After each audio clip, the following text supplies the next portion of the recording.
ಸಿದ್ದರಾಮಯ್ಯ ನೇತೃತ್ವದ ಕಾಂಗ್ರೆಸ್ ಸರ್ಕಾರ ಕೆಲವು ತಿಂಗಳ ಹಿಂದೆ ಕೋಮು ನಿಗ್ರಹಗಳ ಒಂದು ದಳವನ್ನ ರಚನೆ ಮಾಡಿದ್ದಾರೆ. ಹಿಂದೂ ಸಂಘಟನೆಗಳ ಪ್ರಮುಖರನ್ನ ಬೆದರಿಸುವಂತದ್ದು ಈ ಪ್ರಕರಣಗಳು ಜಾಸ್ತಿ ಯಾವಾಗ ಆಗ್ತದೆ ಅಂತ ಹೇಳಿದ್ರೆ ಈ ಕೋಮು ನಿಗ್ರಹ ದಳ ರಚನೆ ಆದ ನಂತರದಲ್ಲಿ ಹೆಚ್ಚಾಗಿದೆ. ಕೋಮು ನಿಗ್ರಹ ದಳ ಇರ್ತಕ್ಕಂಥದ್ದೇ ಹಿಂದೂ ಕಾರ್ಯಕರ್ತರನ್ನ ಟಾರ್ಗೆಟ್ ಮಾಡಬೇಕು, ಇದೇ ದುರುದ್ದೇಶ ಇರುವಂತದ್ದು. ನಮ್ಮ ಕಾರ್ಯಕರ್ತರನ್ನ ಭಯಪಡಿಸಬೇಕು, ಅವರನ್ನ ಟಾರ್ಗೆಟ್ ಮಾಡುವಂತ ಷಡ್ಯಂತ್ರ ಇದರ ಹಿಂದೆ ಇರುವಂತದ್ದು.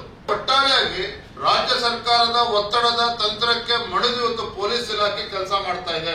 ನಾವು ಭಾರತೀಯ ಜನತಾ ಪಾರ್ಟಿ ಆಗ್ಲಿ, ಹಿಂದೂ ಕಾರ್ಯಕರ್ತರು, ಹಿಂದೂ ಸಂಘಟನೆಗಳಾಗ್ಲಿ ಕಾನೂನು ಬಾಹಿರವಾಗಿ ಯಾವುದನ್ನು ಕೂಡ ನಾವು ನಮ್ಮ ಸಂಘಟನೆಗಳು ಮಾಡ್ತಕ್ಕಂಥ ಪ್ರಶ್ನೆನೇ ಇಲ್ಲ.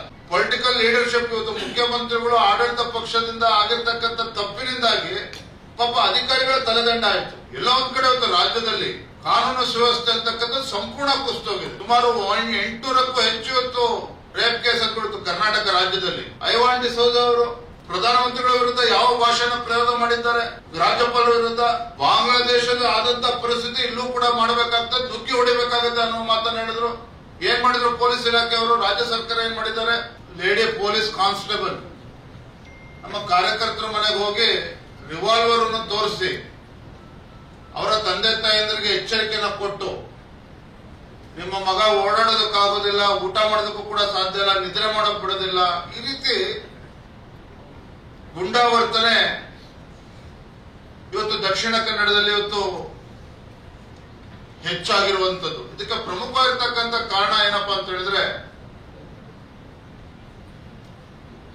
ಸಿದ್ದರಾಮಯ್ಯ ನೇತೃತ್ವದ ಕಾಂಗ್ರೆಸ್ ಸರ್ಕಾರ ಕೆಲವು ತಿಂಗಳ ಹಿಂದೆ ಕೋಮು ನಿಗ್ರಹಗಳ ಒಂದು ದಳವನ್ನ ರಚನೆ ಮಾಡಿದ್ದಾರೆ. ಇದಾದ್ಮೇಲೆ ಇವೆಲ್ಲ ಪ್ರಕರಣಗಳು ಜಾಸ್ತಿ ಆಗ್ತದೆ. ಹಿಂದೂ ಕಾರ್ಯಕರ್ತರನ್ನ ಬೆದರಿಸ್ತಕ್ಕಂಥದ್ದು, ಹಿಂದೂ ಸಂಘಟನೆಗಳ ಪ್ರಮುಖರನ್ನ ಬೆದರಿಸುವಂತದ್ದು, ಈ ಪ್ರಕರಣಗಳು ಜಾಸ್ತಿ ಯಾವಾಗ ಆಗ್ತದೆ ಅಂತ ಹೇಳಿದ್ರೆ ಈ ಕೋಮು ನಿಗ್ರಹ ದಳ ರಚನೆ ಆದ ನಂತರದಲ್ಲಿ ಹೆಚ್ಚಾಗಿದೆ. ಮತ್ತೆ ಕಾಂಗ್ರೆಸ್ ಪಕ್ಷದಿಂದ ಸತ್ಯ ಸಂಶೋಧನಾ ಸಮಿತಿ ಮಾಡಿದ್ದಾರೆ ಬಿ.ಕೆ. ಹರಿಪ್ರಸಾದ್ ಅವರ ನೇತೃತ್ವದಲ್ಲಿ. ಇವೆಲ್ಲವೂ ಕೂಡ ಕೋಮು ನಿಗ್ರಹ ದಳ ಇರ್ಬೋದು, ಸತ್ಯ ಸಂಶೋಧನಾ ದಳ ತಂಡ ಇರ್ಬೋದು. ಈ ಕೋಮು ನಿಗ್ರಹ ದಳ ಇರ್ತಕ್ಕಂಥದ್ದೇ ಹಿಂದೂ ಕಾರ್ಯಕರ್ತರನ್ನ ಟಾರ್ಗೆಟ್ ಮಾಡಬೇಕು, ಇದೇ ದುರುದ್ದೇಶ ಇರುವಂತದ್ದು. ಆಡಳಿತ ಪಕ್ಷ ಕಾಂಗ್ರೆಸ್ ಪಕ್ಷ ಇವತ್ತು ಕರಾವಳಿ ಅಂತ ಹೇಳಿದ್ರೆ ಭಾರತೀಯ ಜನತಾ ಪಾರ್ಟಿಯ ಭದ್ರಕೋಟೆ. ಹಿಂದೂ ಸಂಘಟನೆಗಳ, ಪರಿವಾರ ಸಂಘಟನೆಗಳ ಒಂದು ರೀತಿ ಭದ್ರಕೋಟೆ. ಹಾಗಾಗಿ ನಮ್ಮ ಕಾರ್ಯಕರ್ತರನ್ನ ಭಯಪಡಿಸಬೇಕು, ಅವರನ್ನ ಟಾರ್ಗೆಟ್ ಮಾಡುವಂತ ಷಡ್ಯಂತ್ರ ಇದರ ಹಿಂದೆ ಇರುವಂತದ್ದು. ಇವರ ಯೋಗ್ಯತೆಗೆ ಸರ್ಕಾರಕ್ಕೆ ಅಥವಾ ಇಲಾಖೆಗೆ ಸುಭಾಷ್ ಶೆಟ್ಟಿ ಹತ್ಯೆ ಪ್ರಕರಣದಲ್ಲಿ ಯಾವ ರೀತಿ ಕೆಲವು ಬೂರ್ಖಾಧಾರಿಗಳು ಆ ಕೊಲೆಗಡಕರು ಯಾವ ರೀತಿ ಕೊಲೆ ನಡೀತು, ಆ ರೀತಿ ಭಯಾನಕರವಾಗಿರ್ತಕ್ಕಂಥ ಕೊಲೆ ಫಿಲ್ಮಿ ಸ್ಟೈಲ್ ಅಲ್ಲಿ ಯಾವ ರೀತಿಯ ವಾಹನವನ್ನು ಅಡ್ಡಗಟ್ಟರು ಎಲ್ಲ ಕೂಡ ತಾವು ನೋಡಿದ್ದೀರಿ. ಹಿಂದೂ ಕಾರ್ಯಕರ್ತರ ಹತ್ಯೆ ಆಯಿತು ಅಂತ ಹೇಳಿದ್ರೆ ಯಾರಿದ್ರಿಂದ ಇದ್ದಾರೆ ಅಂತ ಹುಡುಕೋದಕ್ಕೆ ಪೊಲೀಸರಿಗೆ 16 ದಿನಗಳು ಬೇಕಾಗ್ತದೆ. ಇನ್ಯಾರಾದ್ರೂ ಮುಸಲ್ಮಾನರು ತೀರ್ಕೊಂಡ್ರೆ ರಾತ್ರೋರಾತ್ರಿ ಎಫ್ಐಆರ್ ರಿಜಿಸ್ಟರ್ ಆಗುತ್ತೆ, ರಾತ್ರೋರಾತ್ರಿ ಹಿಂದೂ ಕಾರ್ಯಕರ್ತರು ವಿರುದ್ಧ ಎಫ್ಐಆರ್ ರಿಜಿಸ್ಟರ್ ಆಗುತ್ತೆ. ಆ ಹಿಂದೂ ಕಾರ್ಯಕರ್ತರು ಕೇಸಲ್ಲಿ ಇದಾರಾ ಇಲ್ವಾ ಇವ್ಯಾವುದು ಕೂಡ ಚರ್ಚೆ ಆಗುವುದಿಲ್ಲ. ಅಂದ್ರೆ ಒಟ್ಟಾರೆಯಾಗಿ ರಾಜ್ಯ ಸರ್ಕಾರದ ಒತ್ತಡದ ತಂತ್ರಕ್ಕೆ ಮಣಿದು ಇವತ್ತು ಪೊಲೀಸ್ ಇಲಾಖೆ ಕೆಲಸ ಮಾಡ್ತಾ ಇದೆ. ಪೊಲೀಸ್ ಇಲಾಖೆ ಮೂಲಕ ಈ ಕಾಂಗ್ರೆಸ್ ಸರ್ಕಾರ ಗುಂಡಾವರ್ತನೆ ಇವತ್ತು ಮಾಡ್ತಾ ಇದೆ. ನಾವು ಸುಭಾಷ್ ಶೆಟ್ಟಿ ಹತ್ಯೆದಾಗ ನಾವು ವಿರೋಧ ಪಕ್ಷ ನಾಯಕರು, ನಮ್ಮೆಲ್ಲ ಸ್ಥಳೀಯ ಶಾಸಕರು, ಮುಖಂಡರೆಲ್ಲರೂ ಕೂಡ ಬಂದಿದ್ವಿ. ಎನ್ಐಎಗೆ ಕೊಡಬೇಕು ಅಂತೇಳಿ ಆಗ್ರಹವನ್ನು ಕೂಡ ಮಾಡಿದ್ವಿ, ರಾಜ್ಯಪಾಲರನ್ನು ಕೂಡ ಭೇಟಿ ಮಾಡಿದ್ವಿ. ಸ್ವತಃ ಸುಭಾಷ್ ಶೆಟ್ಟಿ ಅವರ ತಾಯಿ, ಅವರ ಕುಟುಂಬದ ಸದಸ್ಯರು ಕೂಡ ಬಂದಿದ್ರು. ಆದ್ರೆ ರಾಜ್ಯ ಸರ್ಕಾರ ಯಾವುದಕ್ಕೂ ಕೂಡ ಮಣಿಲಿಲ್ಲ. ಆದ್ರೆ ನಮ್ಗೆ ಸಂತೋಷ ಇದೆ, ನಮ್ಮ ಕೇಂದ್ರ ಸರ್ಕಾರ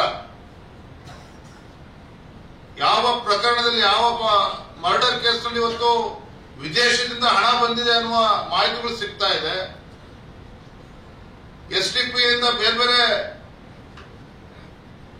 PFI ರೀತಿ ದುಷ್ಟ ಶಕ್ತಿಗಳು ಈ ಮರ್ಡರ್ ಇದೆ ಅಂತೇಳಿ ಗೊತ್ತಿದ್ರು ಸಹ ಎಲ್ಲೋ ಒಂದ್ ಕಡೆ ಸರಿಯಾಗಿ ತನಿಖೆ ಆಗ್ತಾ ಇಲ್ಲ ಅನ್ನುವ ಚರ್ಚೆ ನಡೀತಾ ಇರಬೇಕಾದ್ರೂ ಸಹ ಇದು ಎನ್ಐಎ ಕೊಡ್ಲೇಬೇಕು ಅಂತೇಳಿ ರಾಜ್ಯಪಾಲರನ್ನು ಕೂಡ ಭೇಟಿ ಮಾಡಿದ್ವಿ. ಇವತ್ತು ನಾನು ಕೇಂದ್ರ ಸರ್ಕಾರ ನಿನ್ನೆ ದಿನ ಇದನ್ನ ಎನ್ಐಎ ಸುಹಾಸ್ ಶೆಟ್ಟಿ ಪ್ರಕರಣವನ್ನ ಎನ್ಐಎ ತನಿಖೆ ಕೊಟ್ಟಿರ್ತಕ್ಕಂಥದ್ದು ಸ್ವಾಗತ ಮಾಡ್ತೇನೆ. ನಾನು ಕೃತಜ್ಞತೆಯನ್ನು ಕೂಡ ಸಲ್ಲಿಸ್ತೇನೆ. ಮಾನ್ಯ ಗೃಹ ಸಚಿವರು ಅಮಿತ್ ಶಾ ಕೂಡ ನಾನು ಕೃತಜ್ಞತೆಯನ್ನು ಸಲ್ಲಿಸ್ತೇನೆ. ನಾವು ಭಾರತೀಯ ಜನತಾ ಪಾರ್ಟಿ ಆಗಲಿ, ಹಿಂದೂ ಕಾರ್ಯಕರ್ತರು, ಹಿಂದೂ ಸಂಘಟನೆಗಳಾಗ್ಲಿ ಕಾನೂನು ಬಾಹಿರವಾಗಿ ಯಾವುದನ್ನು ಕೂಡ ನಾವು ನಮ್ಮ ಸಂಘಟನೆಗಳು ಮಾಡ್ತಕ್ಕಂಥ ಪ್ರಶ್ನೆನೇ ಇಲ್ಲ. ಇವತ್ತು ಕಮಿಷನರು, DC, SP ಭೇಟಿ ಮಾಡಿರ್ಬೇಕಾದ್ರೆ ಅದನ್ನೇ ನಾವು ಹೇಳಿದ್ದೇವೆ. ನಾವು ನಿಮ್ಮಿಂದ ಉಪಕಾರ ಬಯಸ್ತಾ ಇಲ್ಲ, ಯಾವುದೋ ಫೇವರ್ ಬಯಸ್ತಾ ಇಲ್ಲ. ನೀವು ಪೊಲೀಸ್ ಇಲಾಖೆ ಆಡಳಿತ ಪಕ್ಷದ ಒತ್ತಡಕ್ಕೆ ಮಣಿದು ನೀವು ಕೆಲಸ ಮಾಡಿದ್ರೆ ಪೊಲೀಸ್ಗೆ ಯಾವ ಪರಿಸ್ಥಿತಿ ಬರ್ತದೆ ಅಂತ ಹೇಳಿದ್ರೆ, ಮೊನ್ನೆ ಬೆಂಗಳೂರಿನಲ್ಲಿ ಏನು RCB ಮೆರವಣಿಗೆ ಮಾಡಿದ್ರು, ವಿಜಯೋತ್ಸವ, ಪೊಲಿಟಿಕಲ್ ಲೀಡರ್ಶಿಪ್. ಇವತ್ತು ಮುಖ್ಯಮಂತ್ರಿಗಳು ಆಡಳಿತ ಪಕ್ಷದಿಂದ ಆಗಿರ್ತಕ್ಕಂಥ ತಪ್ಪಿನಿಂದಾಗಿ ಪಾಪ ಅಧಿಕಾರಿಗಳ ತಲೆದಂಡ ಆಯಿತು. ಬೆಂಗಳೂರು ಪೊಲೀಸ್ ಕಮಿಷನರ್ ಕೂಡ ಒಳಗೊಂಡಂತೆ ಸೀನಿಯರ್ IPS ಆಫೀಸರ್ 5 ಜನ ಪೊಲೀಸ್ ಆಫೀಸರ್ ತಲೆದಂಡ ಆಯಿತು. ನಾ ಇವತ್ತು ಕಮಿಷನರ್, SP ಅದನ್ನೇ ಹೇಳಿದ್ದೇವೆ. ಆಡಳಿತ ಪಕ್ಷದ ಒತ್ತಡಕ್ಕೆ ಮಣಿದು ನೀವು ಮಾಡಿದ್ದೇ ಆದ್ರೆ ಈ ದೇಶದಲ್ಲಿ ಒಂದು ನ್ಯಾಯಾಲಯದ ವ್ಯವಸ್ಥೆ ಇದೆ. ನಾವು ಕೂಡ ಒಂದು ಕೇಂದ್ರ ಸರ್ಕಾರ, ನಮ್ದು ಒಂದು ರಾಷ್ಟ್ರೀಯ ಪಕ್ಷ ಇದೆ. ನಾನು ಬೆದರಿಕೆ ಆಗ್ತಾ ಇಲ್ಲ, ಆದ್ರೆ ಆಡಳಿತ ಪಕ್ಷದ ಒತ್ತಡಕ್ಕೆ ಮಣಿದು ನಮ್ಮ ಕಾರ್ಯಕರ್ತರಿಗೆ ಬೆದರಿಕೆ ಆಗ್ತಕ್ಕಂಥದ್ದನ್ನ ಬಿಡಿ. ಮಧ್ಯರಾತ್ರಿ ಹೋಗಿ ನಮ್ಮ ಕಾರ್ಯಕರ್ತರನ್ನ, ಹಿಂದೂ ಸಂಘಟನೆಗಳನ್ನ ಬೆದರಿಸತಕ್ಕಂತ ಕುತಂತ್ರಕ್ಕೆ, ಷಡ್ಯಂತ್ರನ ಮಾಡಬೇಡಿ ಅನ್ನುವ ವಿಚಾರವನ್ನು ಕೂಡ ನಾವು ಹೇಳಿದ್ದೇವೆ. ಎಲ್ಲ ಒಂದ್ ಕಡೆ ಒಂದು ರಾಜ್ಯದಲ್ಲಿ ಕಾನೂನು ಸುವ್ಯವಸ್ಥೆ ಅಂತಕ್ಕಂಥದ್ದು ಸಂಪೂರ್ಣ ಕುಸಿದೋಗಿದೆ.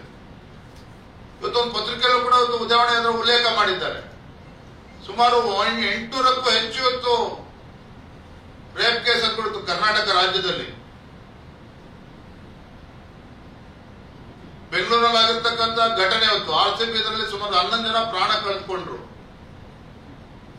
ಇನ್ನು ದಕ್ಷಿಣ ಕನ್ನಡದಲ್ಲಂತೂ ಅಲ್ಪಸಂಖ್ಯಾತರಿಗೆ ಖುಷಿ ಪಡಿಸೋದಕ್ಕೆ ಹೋಗಿ ಹಿಂದೂಗಳ ಮೇಲೆ ಒತ್ತಡ ತಂತ್ರವನ್ನ ಮಾಡುವಂಥದ್ದು, ಅಪಮಾನ ಮಾಡತಕ್ಕಂಥದ್ದು ಎಲ್ಲವೂ ಕೂಡ ನಿರಂತರವಾಗಿ ನಡೀತಾ ಇದೆ. ಇದು ಯಾವುದೇ ಕಾರಣಕ್ಕೂ ನಮ್ಮ ಕಾರ್ಯಕರ್ತರು ಯಾವುದೇ ಒಂದು ಕಾನೂನು ಬಾಹಿರವಾಗಿ ಏನು ಕೂಡ ಮಾಡುವಂತ ಪ್ರಶ್ನೆ ಇಲ್ಲ. ಯಾರು ತಪ್ಪು ಮಾಡಿದರೆ ಅವ್ರಿಗೆ ಶಿಕ್ಷೆ ಆಗ್ತದೆ. ಆದ್ರೆ ಎಲ್ಲಾ ಮರ್ಡರ್ ಕೇಸಸ್ಗಳನ್ನು ಕೂಡ ಹಿಂದೂ ಮುಸ್ಲಿಂ ಅಂತ ಹೇಳಿ ಅದಕ್ಕೆ ಬಣ್ಣ ಕೊಟ್ಟು ಎಲ್ಲೋ ಒಂದ್ ಕಡೆ ಇಡೀ ರಾಜ್ಯದಲ್ಲಿ ಇವತ್ತು ಕರಾವಳಿ ಭಾಗದಲ್ಲಿ ಯಾವ ರೀತಿ ಪೊಲೀಸ್ ಇಲಾಖೆ ಕೆಲಸ ಮಾಡ್ತಾ ಇದೆ, ರಾಜ್ಯ ಸರ್ಕಾರಕ್ಕೆ ಒತ್ತಡಕ್ಕೆ ಮಾಡಿದು ಎಲ್ಲೋ ಒಂದ್ ಕಡೆ ಈ ರೀತಿ ಹೀಗೆ ಮುಂದುವರೆದಿದೆ. ಆದ್ರೆ ಇವತ್ತು ಇಡೀ ರಾಜ್ಯದಲ್ಲಿ ಇವತ್ತು ಕಾನೂನು ಸುವ್ಯವಸ್ಥೆ ಸಂಪೂರ್ಣವಾಗಿ ಕುಸಿದು ಬೀಳ್ತಕ್ಕಂಥ ಪರಿಸ್ಥಿತಿ ನಿರ್ಮಾಣ ಆಗ್ತದೆ. ಅಂತ ಪರಿಸ್ಥಿತಿ ನಿರ್ಮಾಣ ಆದ್ರೆ ರಾಜ್ಯ ಸರ್ಕಾರವೇ ಇವತ್ತು ಹೊಣ ಹೊರಬೇಕಾಗ್ತದೆ ಅನ್ನುವ ಅಂಶವನ್ನು ಕೂಡ ನಾನು ಹೇಳಿದ್ದೇವೆ. ಇವತ್ತು ಸಂಘದ ಹಿರಿಯರು ಪ್ರಭಾಕರ್ ಭಟ್ರವರು 4 ಗೋಡೆ ಮಧ್ಯೆ ಮಾತಾಡಿರ್ತಕ್ಕಂಥದ್ದನ್ನ ಅದ್ರ ವಿರುದ್ಧನೂ ಕೂಡ ಕೇಸ್ ಬುಕ್ ಮಾಡಿ FIR ರಿಜಿಸ್ಟರ್ ಮಾಡಿ ನೋಟಿಸ್ ಕೊಡ್ತಾರೆ. ಬೇಲ್ ತೆಗೆದುಕೊಂಡ್ರೆ ಮತ್ತೊಂದು ನೋಟಿಸ್ ಕೊಡ್ತಾರೆ. ಅದೇ ರೀತಿ ಐವಾನ್ ಡಿಸೋಜ ಅವರು ಪ್ರಧಾನಮಂತ್ರಿಗಳ ವಿರುದ್ಧ ಯಾವ ಭಾಷೆನ ಪ್ರಯೋಗ ಮಾಡಿದ್ದಾರೆ, ರಾಜ್ಯಪಾಲರ ವಿರುದ್ಧ. ಬಾಂಗ್ಲಾದೇಶದಲ್ಲಿ ಆದಂತ ಪರಿಸ್ಥಿತಿ ಇಲ್ಲೂ ಕೂಡ ಮಾಡಬೇಕಾಗ್ತದೆ, ನುಗ್ಗಿ ಹೊಡಿಬೇಕಾಗುತ್ತೆ ಅನ್ನೋ ಮಾತನ್ನ ಹೇಳಿದ್ರು. ಏನ್ ಮಾಡಿದ್ರು ಪೊಲೀಸ್ ಇಲಾಖೆಯವರು, ರಾಜ್ಯ ಸರ್ಕಾರ ಏನ್ ಮಾಡಿದ್ದಾರೆ ಇದರಲ್ಲೇ ಸ್ಪಷ್ಟವಾಗಿ ಗೊತ್ತಾಗ್ತದೆ. ಇವತ್ತು ಪೊಲೀಸ್ ಇಲಾಖೆ ಅಂತಕ್ಕಂಥದ್ದು ಸಂಪೂರ್ಣವಾಗಿ ರಾಜ್ಯ ಸರ್ಕಾರದ ಆಡಳಿತ ಪಕ್ಷದ ಕೈಬೊಂಬಾಗಿ ಕೆಲಸ ಮಾಡ್ತಾ ಇದೆ. ಹಾಗಾಗಿ ನಮ್ಮ ಮಾಧ್ಯಮದ ಸ್ನೇಹಿತರ ಮೂಲಕ ಪೊಲೀಸ್ ವರಿಷ್ಠರಿಗೆ ಇಲಾಖೆನ ಮತ್ತೊಮ್ಮೆ ಹೇಳೋದಕ್ಕೆ ಇಷ್ಟಪಡ್ತೇನೆ. ರಾಜ್ಯ ಸರ್ಕಾರದ ಕೈಬೊಂಬೆಯಾಗಿ ನೀವು ಕೆಲಸ ಮಾಡಬಾರದು.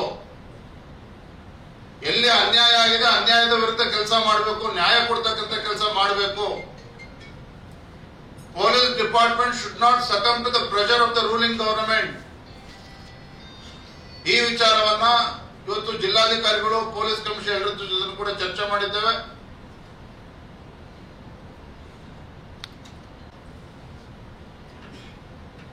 ಮುಂದೆ ಆ ರೀತಿ ಆಗೋದಿಲ್ಲ ಅಂತ ಕೆಲವು ಭರವಸೆಗಳನ್ನು ಕೂಡ ಕೊಟ್ಟಿದ್ದಾರೆ. ಮತ್ತೆ ಅವರೇ ಗೊತ್ತಿದೆ, ಹಿಂದೆಯಲ್ಲಿ SP ಕಮಿಷನರ್ ಟ್ರಾನ್ಸ್ಫರ್ ಆಯ್ತು, SP ಟ್ರಾನ್ಸ್ಫರ್ ಆಯ್ತು ಅಂದ್ರೆ ಪೊಲಿಟಿಕಲ್ ಲೀಡರ್ಶಿಪ್ ಫೇಲ್ಯೂರ್ ಆದಾಗ ಅಧಿಕಾರಿಗಳನ್ನು ಟಾರ್ಗೆಟ್ ಮಾಡ್ತಾರೆ.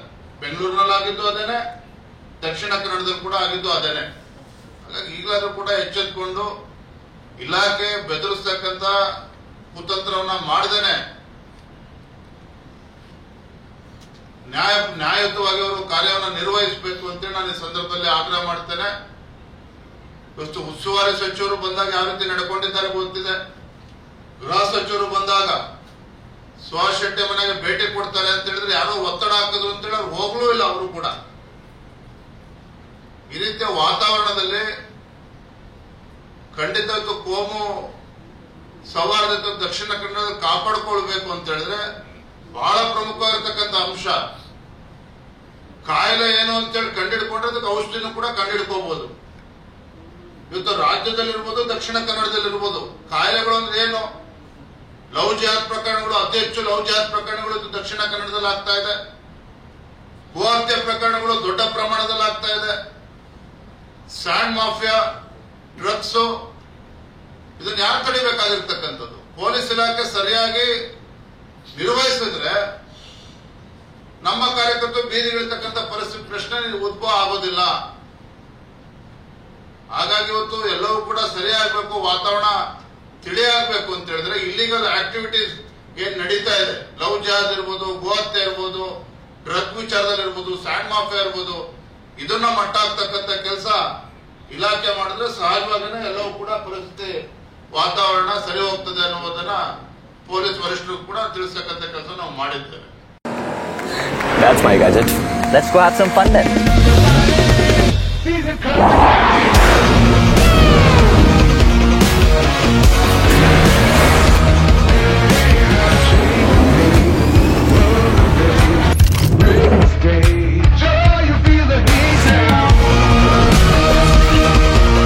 Introducing the hot and techy Brezza SCNG. Cool new SCNG tech for a cool new generation.